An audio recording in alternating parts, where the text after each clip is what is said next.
They had tied my body, even the hands. I was just lying there, not knowing where is the pain. I don't know where I've hurt. Then I will be like, why can't I feel my body? Like I was becoming numb. I think it's because I had lost a lot of blood. Psychologically, it had not hit me. I just knew I'm there for a while. I'll go back to my life, the one I used to be. I'll go back to work and achieve my dreams. It had not hit me that whatever I'm going to experience is that bad. No.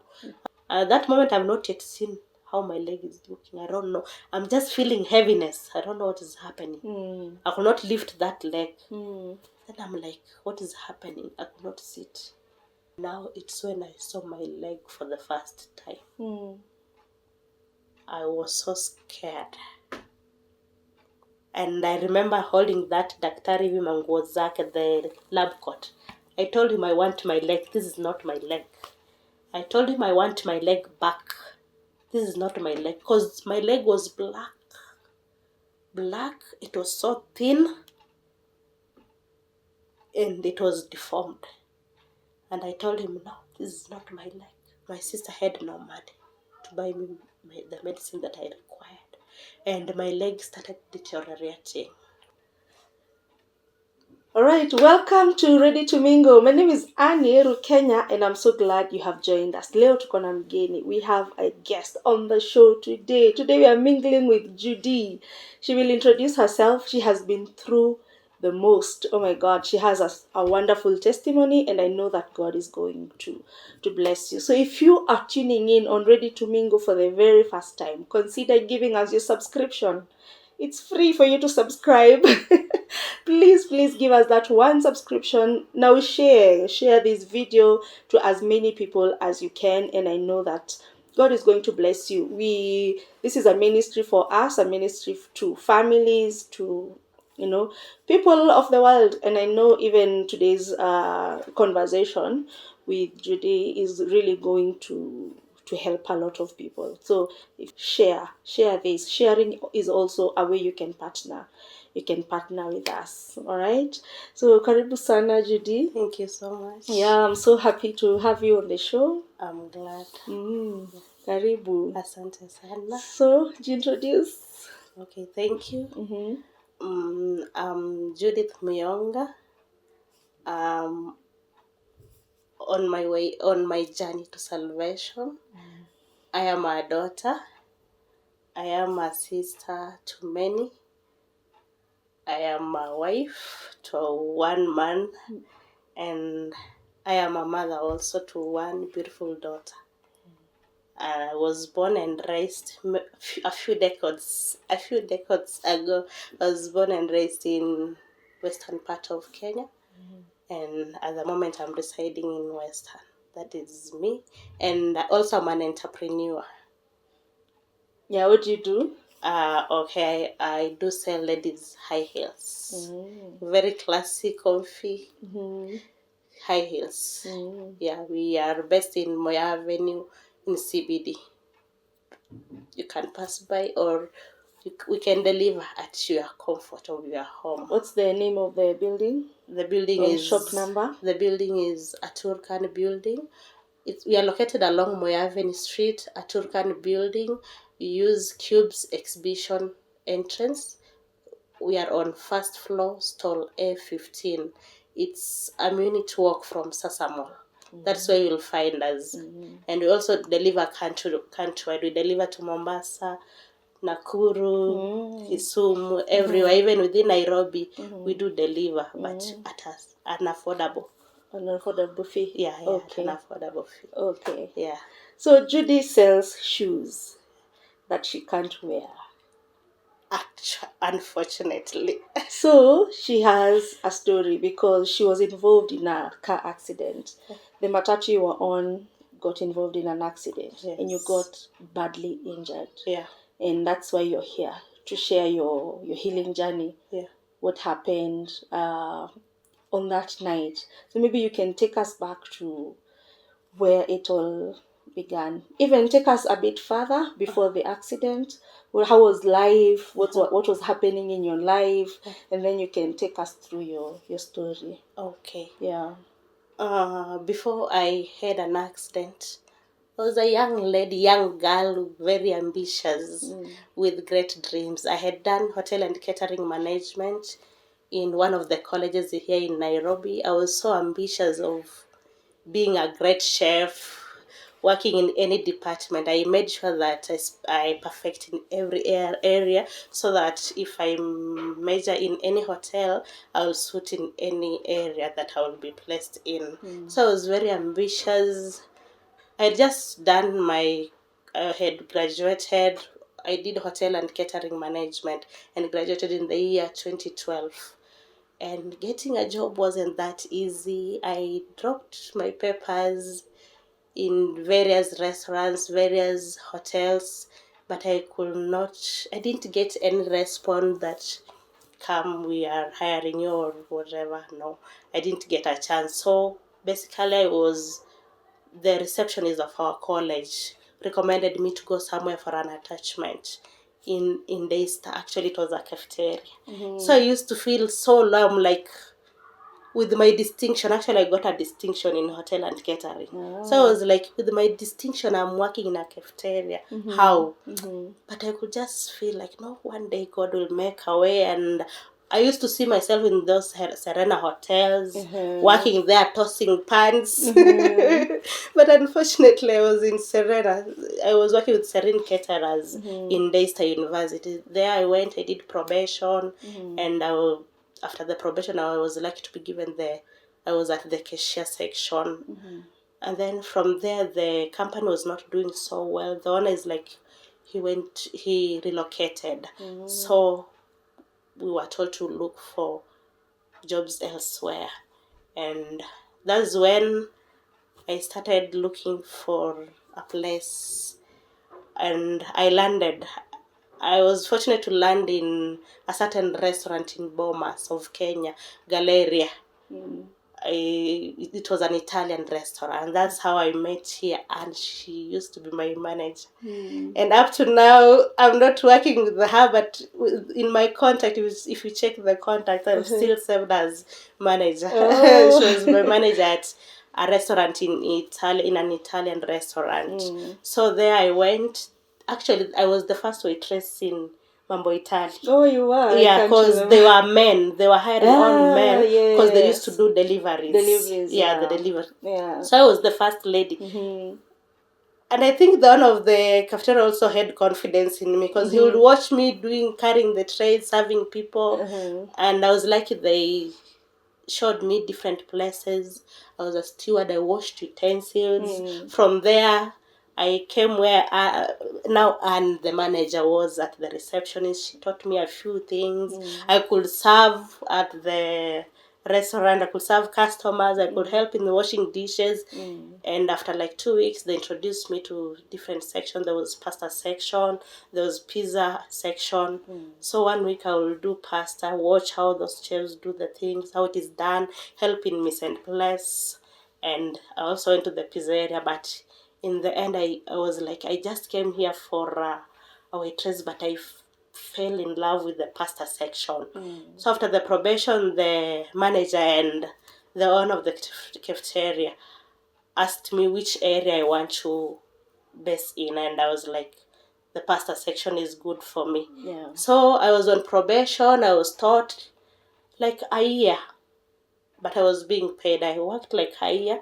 Then I think they were impressed with my work, and I was given a contract for 1 year. And unfortunately, just after being given a contract for a year, I had an accident 2 weeks after signing the contract.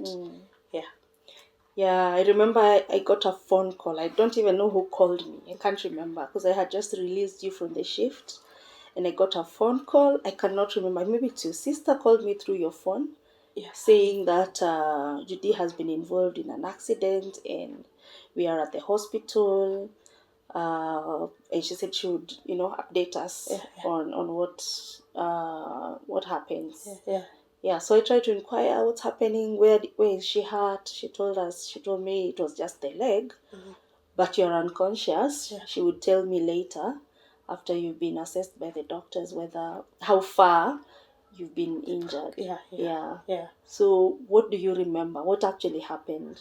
Actually, I had left work at 9 p.m. Yeah. No, my shift was ending at 7 because I was on the first shift. So you left at 7:30. Around 7:30. But at the stage there was delay there were no matatus. I had to wait for some time. I took the matatu up to Nyayo Stadium. That's where we will alight and then connect to Pipeline. I used to stay in Pipeline.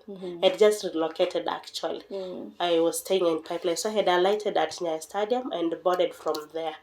Then from there we were around Airtel. I was not so conscious of where we are, but it just happened all of a sudden. I was seated at the back seat of the back seat. That is what I'm told the trail, because actually I can't recall exactly what happened.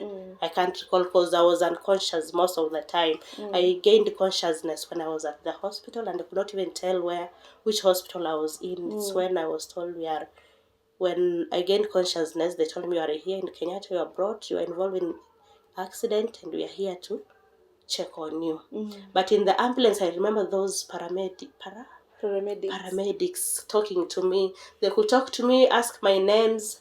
I could respond and I would go back being unconscious.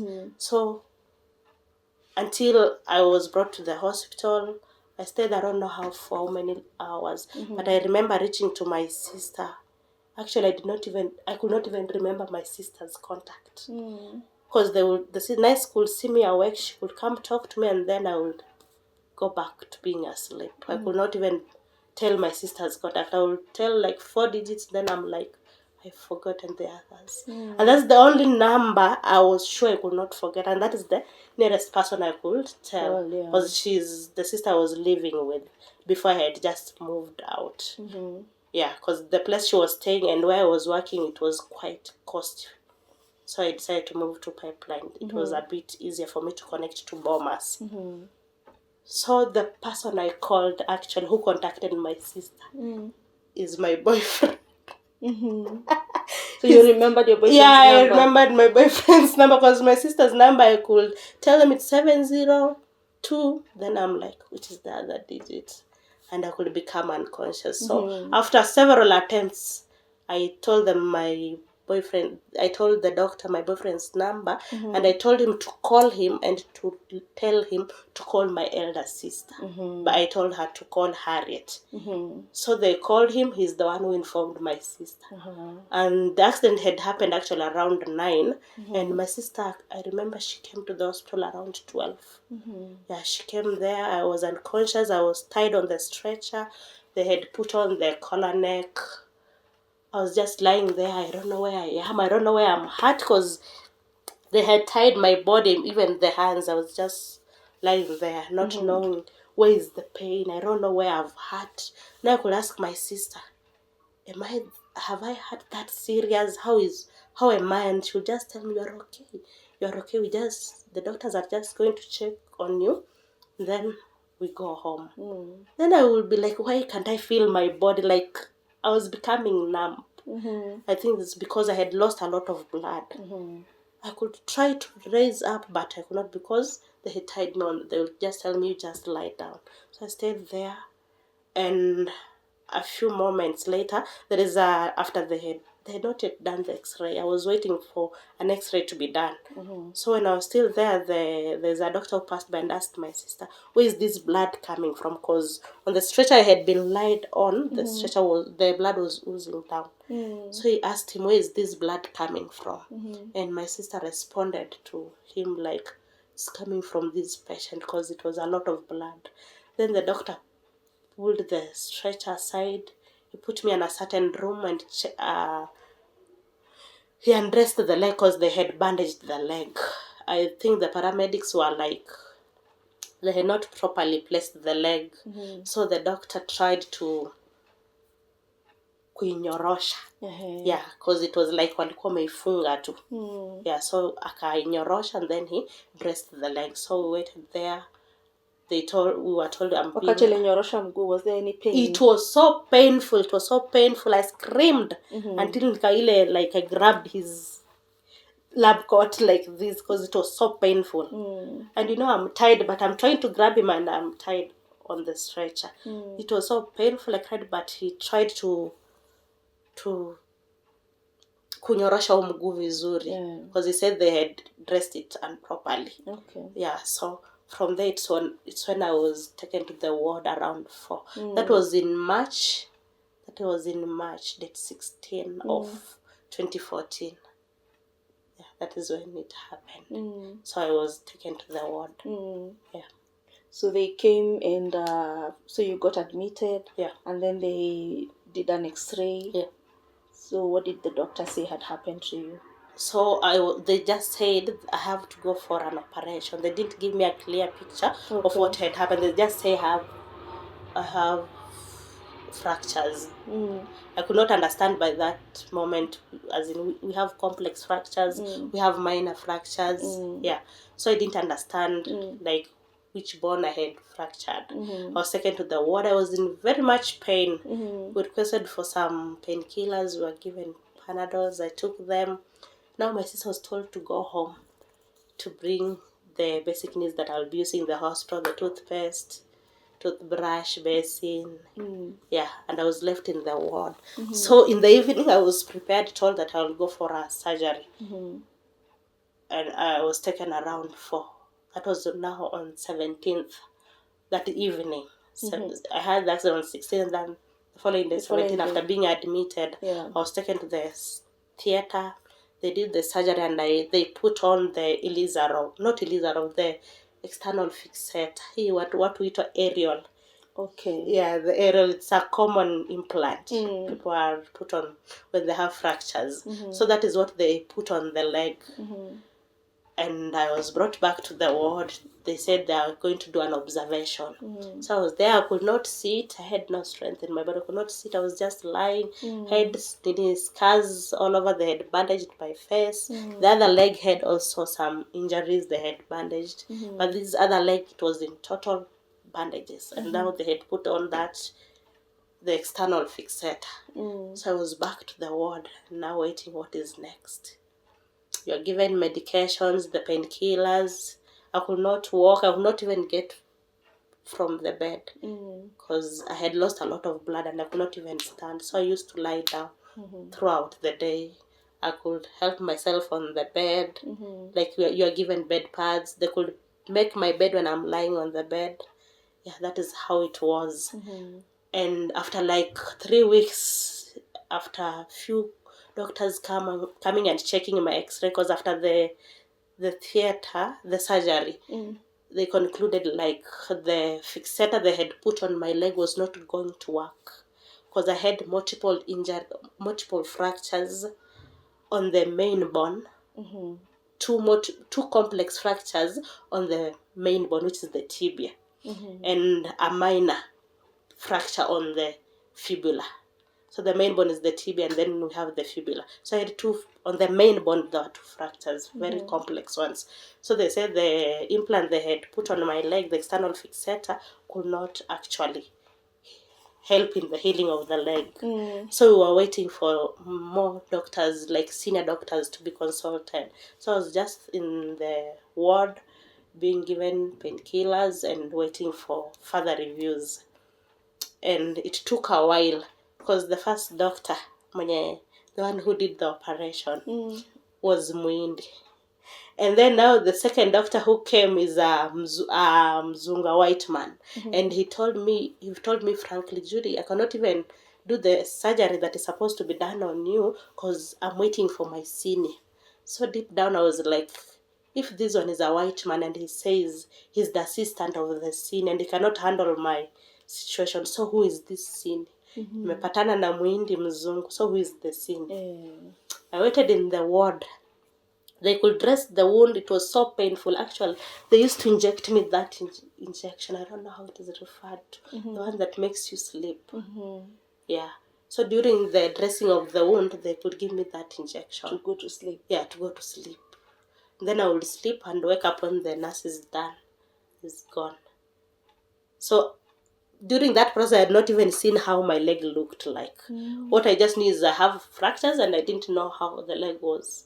So they would inject me, dress the wound, and Did they like explain to you the kind of the fractures that you had? Did they show you on the scan? Did they explain where you had fractured? yeah, These major fractures? yeah. They told me the fractures I had, and the external fixator could not put the bones together. As in, I could not recover on the external fixator, the aerial one. So they were like, they're waiting for more senior doctors to come and check into my case. Yeah. So I was in the ward, being dressed the leg. They will dress the wound because actually it's like the whole of my leg was had deformed. There was like the whole leg was in wound. Yeah, so they could come dress Evo. I waited in the ward. Then I was like, you would see some come, they have already been operated on, they be discharged. But I was just there 2 months. Then I was like, what is happening? I'm not being told anything. The doctors could come, the consultant. Then when they come to my case, you just hear them saying, under review, under review, under review. So that became the norm. So I was like, under review itakuwa hard. Until when? Under the review. So my sisters became impatient, my elder sister. She became impatient. She was like, the bone was exposed. And now the implant on it is like it's not going to work. It has to be removed. But it was still on the leg until the consultant, the senior doctor, comes in. So they became impatient. They were like, we have to move our patient to another hospital. But there were some restrictions. NHIF will not cater for the bill. You'll have to pay cash, no NHIF. And I had been there like 2 months on medication throughout. I had been even given blood, like transfusion. They had done blood transfusion of 5 pins. 5, yeah. Because my HB actually had dropped to 5. My HB had dropped to 5 because I could not even stand. Yeah, I was dizzy most of the time, just lying in bed. So they had done blood transfusion as they wait for the senior doctor to come and do a review on me. Yeah. So my sisters were impatient. They were like, let us take her to another hospital. But they were told, you'll have to pay cash, blah, blah. Then I thank God there is this doctor who came. He was, at that moment, he was a clinician. She came and talked to me and told me, Judy, even if she talked to me when I was alone after my sisters were out, she told me, even if we go to other hospitals like Kikuyu, the Kijab, that same doctor you're waiting for in this place is still the same doctor will have to attend to you because it's like your case is so complex. So just try to talk to your sisters and let them just wait a little bit, just to have patience. So I agreed with her, and then she called my sister. She talked to them and assured them that it was on a Friday, and she assured them on Monday the doctor will be back. And that is after waiting for 3 months in the ward. Wow. Yeah. So we waited. I was very anxious. Which doctor is this that I'm waiting for? And unfortunately, I didn't see the doctor. He just came, reviewed my X-rays, and gave a report on what is supposed to be done. I didn't see him.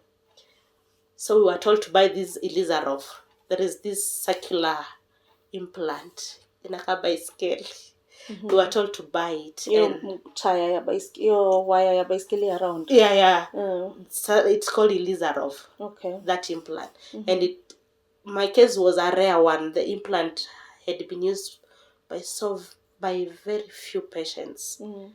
Yeah, so it was not even in Kenya. It had to be imported. And we were told to do it in less than a month for the surgery to be done. And here again, my blood is low. I cannot go even to theater. Yeah. So my family and where I was working, they contributed money, and it was enough for us to buy the implant. We bought it and waited for 2 weeks for my blood at least to shoot. And it's when I was scheduled for the surgery. So this whole time, these 3 months, before you tell us what happened now after the surgery, what is happening to you? I was just in the ward, lying there. My friends will come and check on me. Yeah. Some would even faint After seeing you. actually I was totally pale. My palms were white. No one could even look in my eyes. I was just white. My body was whitish. My friends would come and faint. My sister, the one yule namfuata, she would come and break down completely. She would cry and tell me, Judy, I will not even come here. I cannot watch you suffer like this. Because they would come and ask, what is the situation? What are the doctors saying? Yeah. I just tell them it is. You're just waiting. I'm waiting under review. We are waiting for the review of the senior doctor. Then I'll tell them I don't know which doctor I'm waiting for. Because I've seen I'm Muhindi, I'm Zungu now. I don't know which one I'm waiting for. But I'm being told, we wait.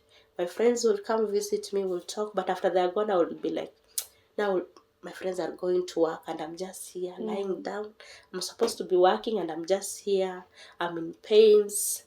I was on medication, painkillers throughout. They gave me the blood boosters. They would inject me. They would give me the tablets, there were so many. And I used to lie down the whole of the day. I could not sit. Actually, even eating, somebody would have to support me from the back. That means I will only eat lunchtime if I've been visited with whoever has visited me to help me sit, and I would eat. After eating, I lie down. So that was the norm. It became the norm for 3 months. Psychologically, what's happening? Psychologically, it had not hit me. I just knew I'm there for a while. I'll go back to my life, the one I used to be.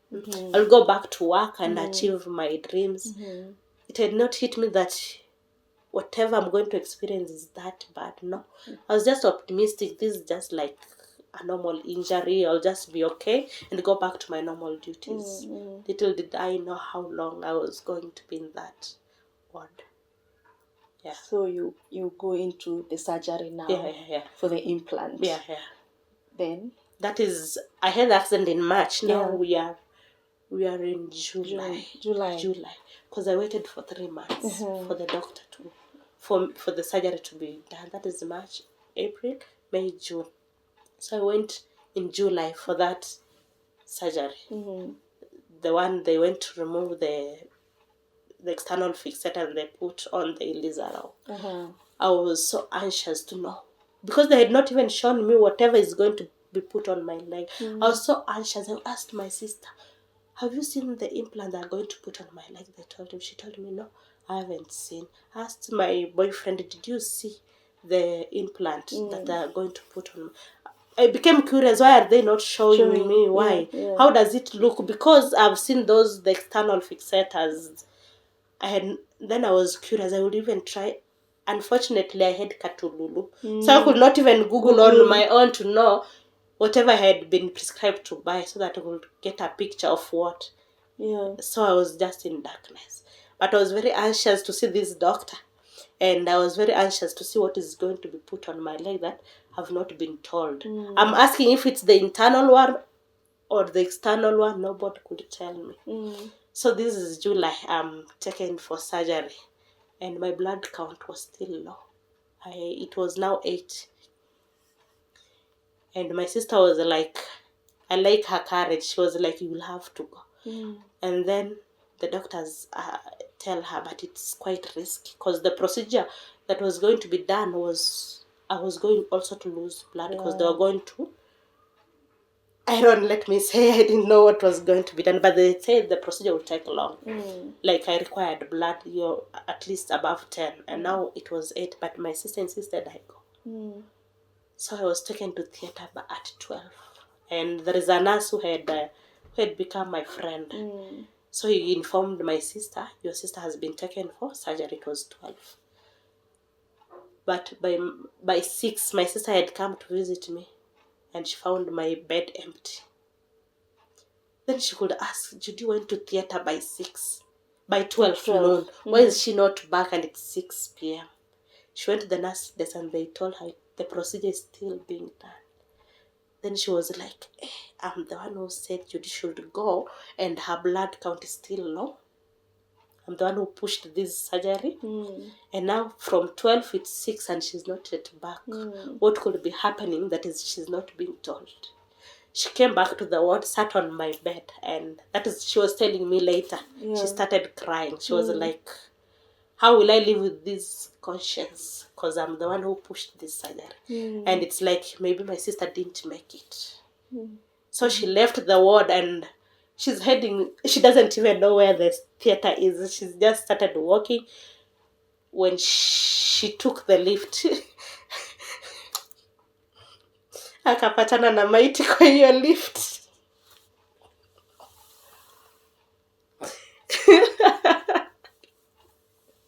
You know, ilikuwa imefunikwa. So she was like, now this is my sister. Oh. And she went back to the ward and wept and wept. Harriet. What? So she went back to the nurse and told them, tell me the reality. Where is my sister?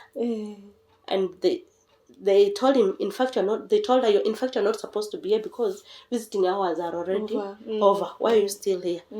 She told them, until I see my sister, I'm not going anywhere. It's when I will go home until I see her. So she just sat there. They allowed her to sit there until 11 a.m. A.M.? It's when I was wheeled back to the following day? No, I went to the theater 12 noon. Now 11 Saturday or 6. Oh, p.m. Okay. p.m. Yeah, 11 p.m. Not a.m. Sorry, 11 p.m. It's when I was wheeled back to the ward. But it's not the time that the surgery. It didn't took that long. I was in the recovery room, and there was like I had to be checked properly. So it took quite a long. She sat there, even quarreled with the nurses. They're not telling her what is happening. Until 11, when I was wheeled back to the ward. And she was told, now Judy is being brought. Alikuja kunikutania mali nilikuwa nimetokezea on the stretch. Just to verify, is she alive or what? Yeah. When she saw me, she was relieved and told me, I'm going home. It's already late. She had young babies. She told me it's very late. I don't know how your niece and nephew are, because there was no one to look after them and they were young. So he told me, we'll see each other tomorrow, and she went. At that moment, I don't know what has been placed on my leg. I have no clue. Because they had, in theater, you are given that anesthesis. So I was paralyzed on the lower back of the body. Could not lift the leg. Although I was so curious, I could not sit and check it. That night, they just gave me the normal saline water. I didn't eat until the following day. The following day, many students were on my bed surrounding me. Then I'm like, what is happening that the students are all over me? They could go, others come. They could go, others come.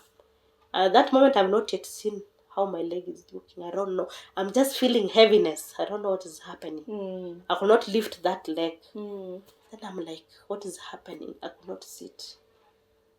So you're just laying down? Yeah, I was just laying down, yeah. So after 2 days, when the nurse came to dress my leg, I said, I want to sit. Then the nurse knew of how scared the Elizarov looked. It was like, no, Judy, you just lie down, I dress you. Then I'm like, okay, you lift my leg, I want to see how my leg is looking. Then he lifted my leg. Ameshikilia chuma hivi sasa. And this is how you are lying. And you could tell me, unaona venye mguu yako iko maridadi, because unaona venye mguu yako iko maridadi, don't worry, you'll be fine. Then I was like, hey, what is this? I just lay down. I didn't continue speaking. He called another nurse to help her, because he could not even dress that leg alone. He called another nurse to help her hold the leg. Sasa nashika na hiyo chuma hivi as he dressed the wound. And he left. But the leg was still burning. So up to that moment, I've not seen my leg how it is looking. Because it's always. So you only saw the instrument? Is it an instrument? The Elizarov. The implant. I only saw the Elizarov. Is it one piece? It was four 4 pieces. Actually, I don't know if you can show the picture. Yeah, I'll show the picture. I remember I came to see you and I saw you with the lizard. Yeah, I saw them. So there were four pieces. Yeah, there were four. One they had put on the knee here, and then on the ankle, and there were 4. And hizo wire, like how a bicycle looks. Yeah. So hizo wire zilikuwa zimepita ndani ya mguu hivi. Like on each circular fixator, there were like, I don't know how many wires. Like 6 wires on each. Yeah. But I had not seen my leg yet. I had no idea how it was. Yeah. I didn't know. Yeah. When did you get to see it? Coming to see it, I don't know. How did it happen? Maybe you will remember as you go on with your story. Continue. Yeah. So there is a time now they were not injecting me. I don't know, that name has disappeared. It's how it is called. Hiyo kudungwa shindano ya kufanya ulale. I've forgotten. So they had stopped. So they would just dress, and that nurse became so like nurses had, they will say no, it's Dr. So will dress the wound. There was a certain nurse who would actually dress my wound. In that, when he's not even aware, will be like, Doctor, you'll just dress my wound tomorrow. Because he will talk to me. I'll ask him questions. When will I get to okay? Seeing that thing on my leg. You know, you cannot even feel the leg. Iko tu ndani ya hiyo chuma. So I will ask him questions. Will I walk again? When will that be? The doctor will tell me, yes, you'll walk. Then I will ask him, when will that be? When? Then he'll just say, don't worry, you will walk. That is already July. We are in August. I'm in the ward. They are dressing the wound.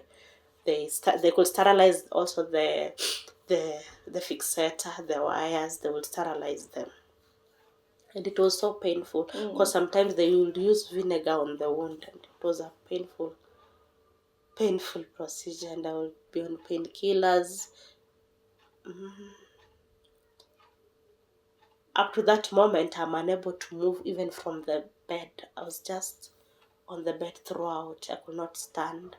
So after a month, they told the physiotherapist to come and help me walk. When the physiotherapist came, he tried to move me from the bed, and after a minute I collapsed because I could not actually stand. I collapsed. So he was like, no, that one hajafika kwa mazoezi, just leave her. And bado nikaendelea kukaa hapo hivyo sasa. I'm not doing any physiotherapist. They're just dressing the wound on medication. Yeah. Until when? August. And they still put me on blood transfusion. Yeah, the first one they had given me 3, now they gave me other 2. Because the doctor said he has to do another procedure. Now the skin grafting. Because the whole of my leg was...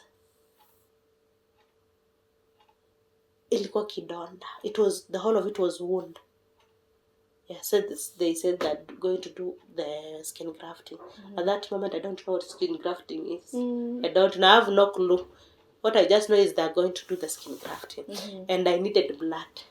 Because the cutting of the skin will bleed a lot. So I was put on the blood boosters. They could recommend my sisters to bring me liver, spinach.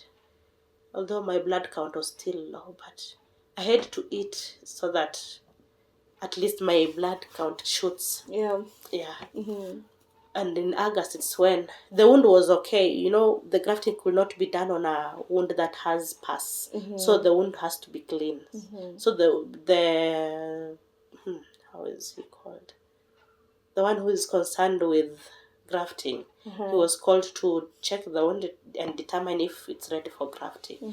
And that is when they scheduled me for, now that is the 3rd surgery. That was skin grafting. It was done in August of 2014. From the surgery room, the process didn't took that long like the previous one. Yeah. So from the surgery, it's where the skin has been removed is called the donor, and where it was donated to the recipient. Yeah. So the donor was to be opened. That place was to be opened after 14 days, and the other one is 7 days. Now that is when I saw my leg. Yeah. So this donor is still from your body? Yeah, because they took part of my thigh. They took skin from my thigh. So the whole of this place is scar. There's a scar here all around. Yeah, it's scar because it's where they took the skin from and put on the wound. Now this was the recipient, this was the donor. So that particular nurse is still the one who came to undress that place. And she told me, Judy, I want you to sit. Then I'm like, why, doctor? You always dress me when I'm lying down. She just told me, no, you just sit. Then I sat. Because here they have bandaged the leg. Yeah. She told me, we are going to open this place. And then this one, it's after another 7 days. Then I told him, no problem. That moment, I'm still on that till he's off. So he's doing it carefully because of those wires, the external fixator. So it took him quite a long time to remove the bandages, and now it's when I saw my leg for the first time. I was so scared, and I remember holding that daktari manguo zake, the lab coat. I told him I want my leg. This is not my leg. I told him I want my leg back. This is not my leg, because my leg was black. It was so thin, and it was deformed. And I told him, no, this is not my leg. And the leg, I could see the pins on how they had put that skin. The pins on my leg. Then I'm like, only pins on the books. Now it is on my leg. They had pinned. Then I told the doctor, no, this is not my leg. I want my leg back. They gave me that injection. To sleep? Yeah, to sleep. Because I was so furious. Yeah. I could not believe what I was seeing, because initially it was just like, I'm going to get well, I'm going to walk. Now with what I'm seeing, I'm like, no. How will I walk with this leg? It's thin, it's black, it's deformed. So he gave me that injection, he dressed and left.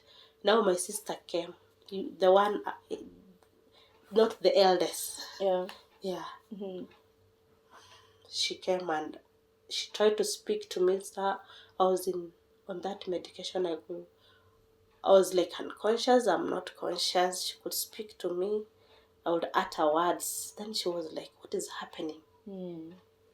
Then she went to the nurse desk and asked, what is happening to Judy? I'm talking to her and she's sleeping.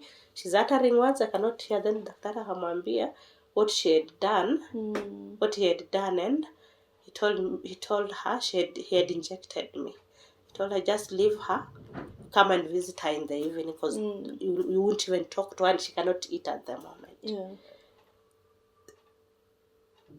And the nurse had communicated to my elder sister. He had prepared them psychologically. That they're going to reveal the leg. That was part of your healing. Yeah. They are going to see now the leg. Because during all those months, they had also not seen the leg. So he prepared them psychologically. When you come to this bed, like, you don't make certain impressions, blah, blah. And the other one who had come during lunchtime had not been told. She didn't know what had happened. So she didn't even check the leg. So in the evening, after my elder sister alerted her, I don't know if because my leg had been raised on a pillow, and it's on that Elizaro, and they have covered a blanket. Utafikiri ni kama kaburi. So in the evening, she came and took off the sheets and saw my leg. So now the leg was not It has no, it's not bandaged. And I requested the doctor to bandage that leg. I told her, I don't want to see that leg, you bandage it back. Let me be seeing it in bandages. And she said, no, we have to leave it like that for it to be okay. I told him, no, doctor, just bandage it. He said, no, even doing a car. And he prepared my sister psychologically. When they come to my birthday, they will see the leg for the first time and they should, like, how they should react. So when my sister, the one called Helen, when she saw the leg, I was curious on how she's going to react. And it was so bad. She just went to the sink and wept and cried. And I remember when the nurse coming to take her out of the room. And now here comes my elder sister. She's like, Judy will just be okay. It's not that bad. But I'm looking in her eyes. What are you telling me? This is Harriet now. Yeah, this is Harriet. She had the confidence, tell me, no, you'll just be okay. But this is before, after seeing the leg. After seeing now the leg. Yeah, I'm looking in her eyes to see the impression. But she's like, she doesn't even want to look at me. She's like, you'll be okay. And I was very curious following her steps, and I just saw how she behaved and was like, hey, now the reality is hitting me. For how long am I going to be there? I cannot even stand. I cannot do anything on my own. For how long? Now it's like I'm going into depression because sometimes I could refuse to eat. I could not look at that leg. The nurse could come to dress it and ask me to sit and see the leg. I would tell her, doctor, just dress the wound and go.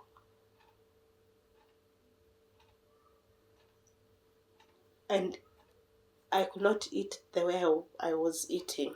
I could eat little and just say I'm okay.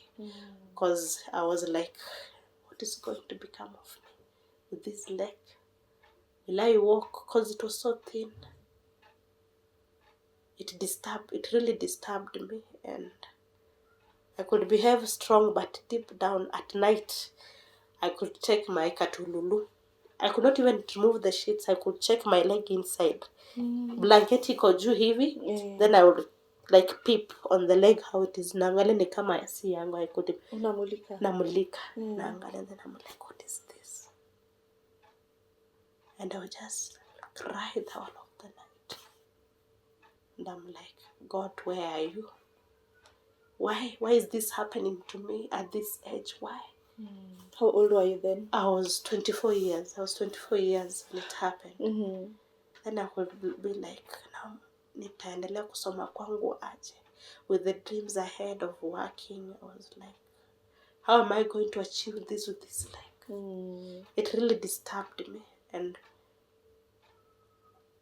after the grafting, they also did I don't know what that procedure is called, corticotomy. They did a procedure called corticotomy. I don't know what it is. It was still the same August. Now that is the fourth surgery. That is the fourth surgery. Yeah. Because the first one they did, they put the external fixator. The second one, the Elizarov. The third one, the grafting. And now I went for the corticotomy. But it took like less than an hour. I was done. Then I was brought back to the ward. And I will ask that particular nurse. He's called Dr. Lister. Actually, he was the best nurse in that ward. He was the best. He became my friend. He could talk to me. He would tell me, like, the sister had an accident and it's like he lost the leg. So he would encourage me and tell me, you are like you have your leg and you'll recover. You are still young. You'll be okay. You will walk again. So I got fond of him. Yeah.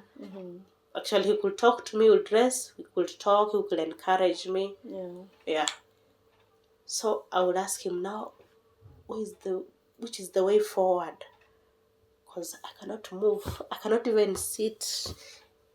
I had no strength in my body. I would ask him.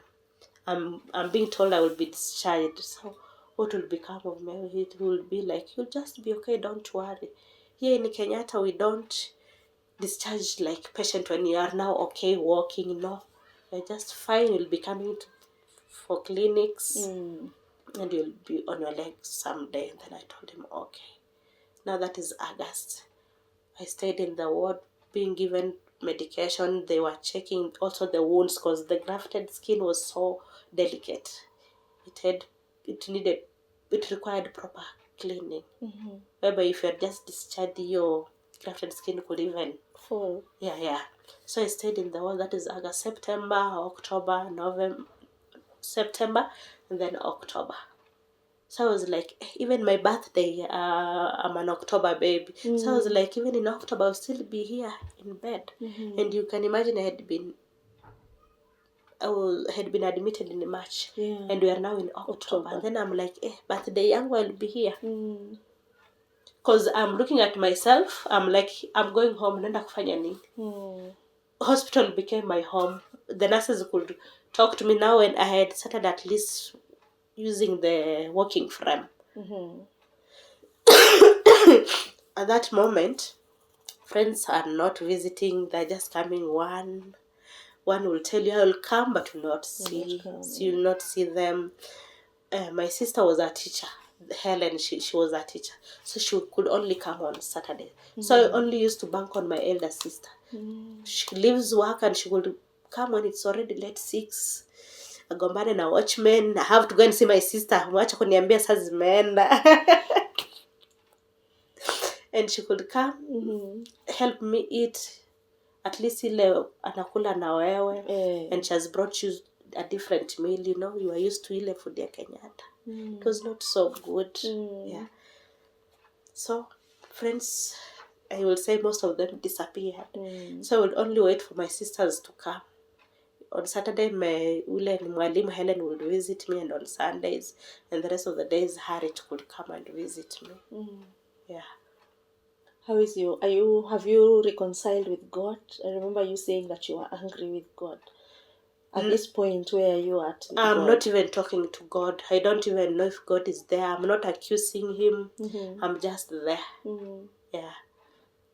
Actually, I don't know if I used to pray at that moment. I think pains occupied most of my day until I could not even remember to pray. No, like I had no familiarity with God at that moment. I was familiar with the pains. Yeah. Was there, you have chaplains coming to visit? There's this, that's why I didn't even continue saying why God.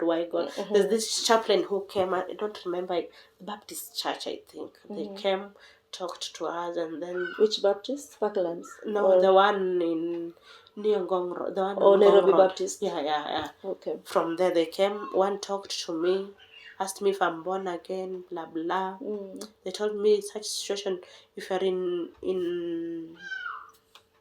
what will I say? If you're in a certain situation, don't blame it on God. Say why. He's like, if you say why, then whom was it supposed to happen to? Was it supposed to happen to your friend, to your sister? But deep down I would ask myself, at my place of work, hata pengine ni mimi naenda tu kanisa peke yangu. Why are my friends still working? Wengine hata hawajui kanisa ni wapi, they're drunkards. Mbona tu mimi? Why just me? Ndio Mungu aliamua nipitie haya. Why? I could ask myself those questions, but after this chaplain talked to me, he told me not to be like saying why, because if you say why, it means there's somebody who has to be in pains. So like I could not complain, I was just there. Yeah. During that time, is there something, because we visit family members, the chaplaincy ministry, we visit people in the hospital, is there that one thing you think people should stop telling people who are in hospital, who are bedridden? Like if you visit them, like your expression, you should not empathize with the patient. Like show them pity, no. You should show them confidence that you will come out of this. There are better days ahead of you. Yeah. So don't show pity. No. Have pity. Confidence, regardless of the situation. Regardless of how bad the condition is, just show boldness in your face that it's okay. You will walk. You'll be fine. You'll go back to your life. Yeah. Right now we can see you. You came in, of course, with a clutch, but you're walking. You're standing on your 2 legs. How did you get from there to here? Now that journey. it was quite a long journey. A journey that took years. Yeah. I thought it would be months, but months turned into years. Yeah. After the discharge actually, when I was told I'm being discharged, I could not believe it. Because I had been used to hospital environment. Now nurses were my friends, and my sisters who were visiting, and the very few friends who were visiting. So when my sister told me, Judy, I'm coming to discharge you, I'm like, am I going to leave the hospital? Now when I'm going to leave the hospital, what am I going to do home? I cannot go to work. I cannot walk. What am I going to do at home? Become a burden to people. I cannot take myself to the toilet. What am I going to do at home? I became somehow reluctant. Why should I go home and have not recovered? I thought I have to walk from the hospital like this. I'm healed, I'm recovered. Yeah. So she came, discharged me, but I was like, put on your clothes. I'm like, is it me leaving the hospital? Being in hospital for 7 months. I was like, is it me leaving the hospital?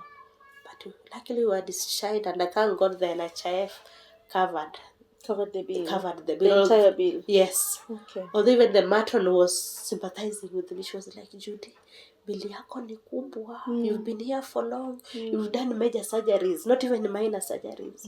You've done major surgeries. I don't know how much your bill is, because if you've been discharged and your NHF cannot cater for the whole bill, and you spend the night in the hospital, you'll have to pay cash.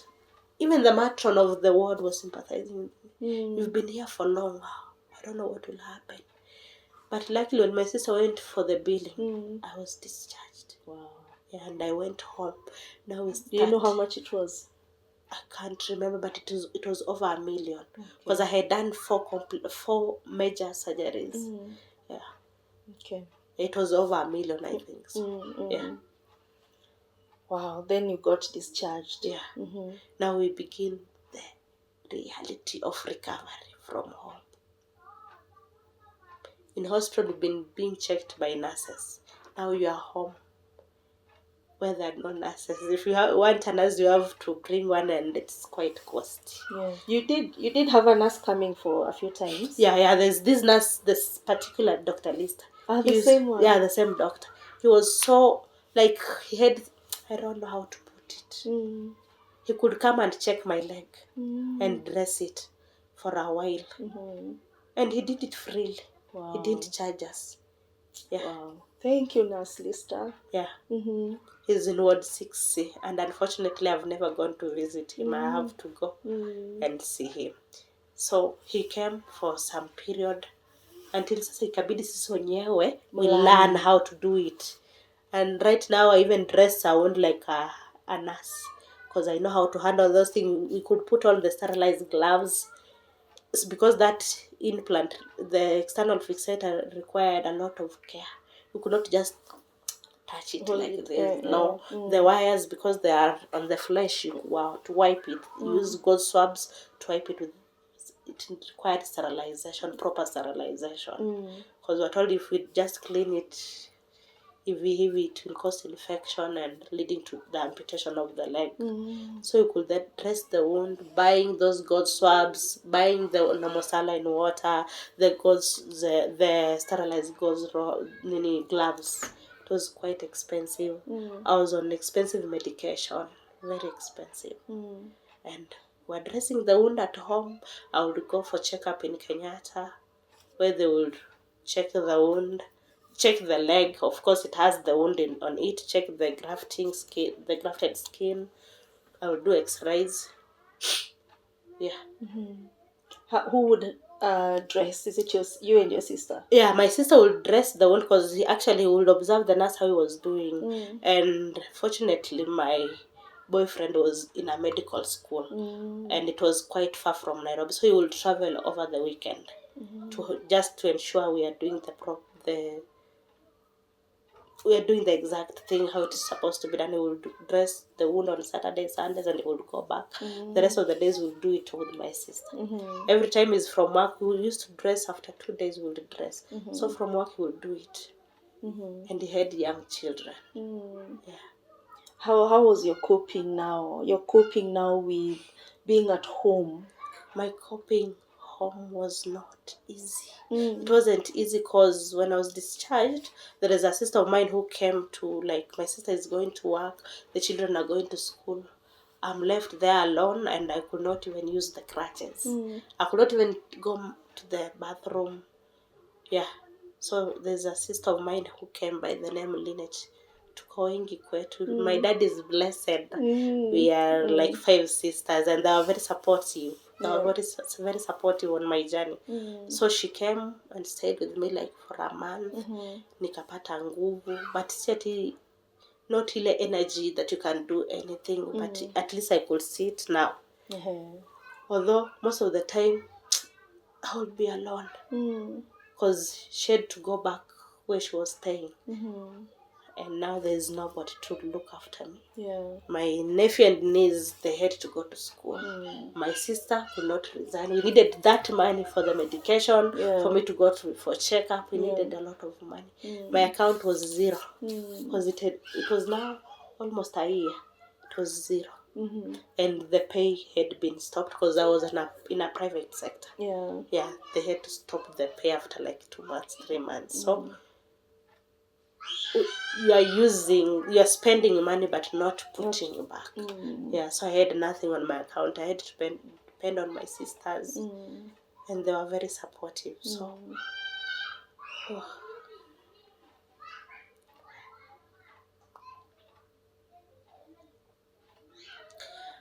So in the morning, because I cannot even take myself to the bathroom, I could just sit on the chair like this, put my leg on the chair with pillows. I used to elevate my leg always. Yeah. So during the day, when there's no one in the house, my niece and nephews, I really love them. These kids did a lot for me. They were there for me. Yeah. They could bring a basin, the one I could help myself. They will bring a bucket. That is morning. Every morning, they have to ensure there is a basin there. There's a bucket. When I wake up, I wash my face there. Everything I'm doing in one place. I'll wash my face, brush my teeth from the bucket. There is water in the jug on the table, breakfast on the table. Then they will put a plate for lunch. Now, because I could not cook for myself and there is no one in the house, my sister would order some food from a near restaurant. And then they will deliver the food during the lunchtime. He will knock, open the door himself, bring the food and leave. I was just, my niece and nephew come in the evening, they have to remove everything. How old were they? They were very young. They were very young because my niece Farrell was around 7-8 years. And my nephew Feroz, and right now he's a grown-up. Yeah. He was around 12 years. So you would go to the toilet in the bucket? No, the short call. The toilet, I would wait for my sister to come. Also short call, and then they would remove it. Yeah, they would pour it. They would pour it, actually. And for someone who has just been on 2 legs, you'd feel like this is an awkward situation. And these are just young children. But they used to do it. They could pour my urine.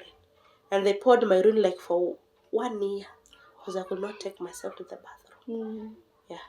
When there's no one, I have to use that basin. When my sister comes, she helps me to go to the toilet. And I could come back to the chair. Yeah.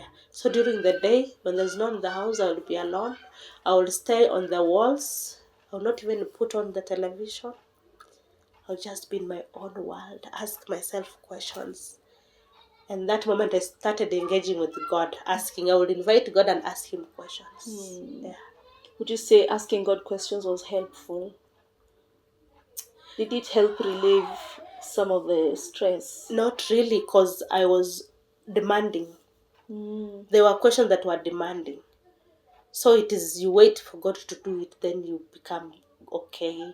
But you are like, if he has not given me the answer, you're not still okay. You are asking questions in bitterness. Because you're like, why me? Why? My age mates are working. My age mates are pursuing their education. Why me here? Why? Why? Yeah, I had that question, why? And I could tell God, you have to take me out of this situation. And if you do so, I will leave serving you. But if you allow for me to sink in this situation, then I will never even utter a word, God, from my mouth. It will be done with me, with God. Yeah.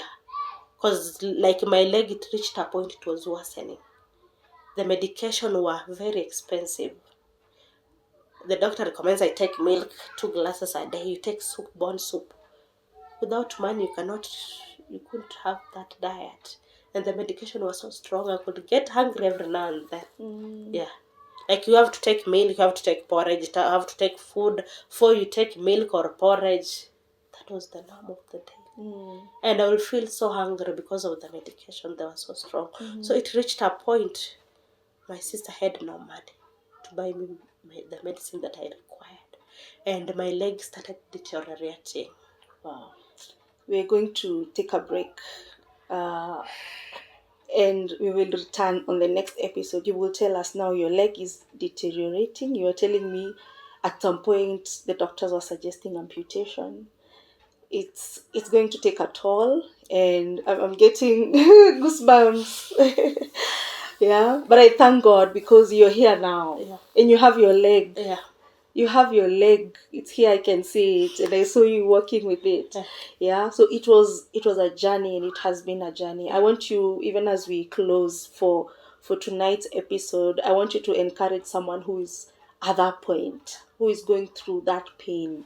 An unfortunate event happened, and their life has taken a turn. What would you encourage them? Just encourage someone, and then we close it for tonight. Yeah. Feel free to encourage someone who is watching. Okay. They're called heavy matters. Yeah, it's quite heavy. Yeah. So I will just encourage someone, because if I'm here today walking with my legs, yeah, I can walk without a crutch actually. If you find me home, you won't see me with a crutch. It's only on a busy road that I have to use a crutch, whereby like when you're crossing the road, the driver will notice she has to slow down. That's why the reason why I use a crutch on few occasions I'm in pain, so I usually go out with a crutch. So anybody out there, like you feel like your life has taken a wrong turn, you should not give up. You should just have the patience. Patience is the key, because without patience you may take the wrong decision. You may choose a different opinion which will not help you in the end, or which will not be successful. So patience is the key, and faith, believing in yourself that there will be a turnaround. God will bring a turnaround. And it begins with you having faith and believing in yourself that I will be okay, and not to give up. There is nothing that is too big for our God not to give us a breakthrough. With men there is impossibilities. With God there is no impossibilities. He's a God of possibilities. Impossibilities are for men, not with God. Yeah. Well, thank you so much. Thank you for sharing your story. It's not over. We're coming back on the next episode to share more, and we will hear more from Judy when we come back on the next episode. So thank you so much for tuning in on tonight's episode. Please remember to share and subscribe if you have not already done so. Let's see you on the next one. Thank you. Bye. Bye. Bye.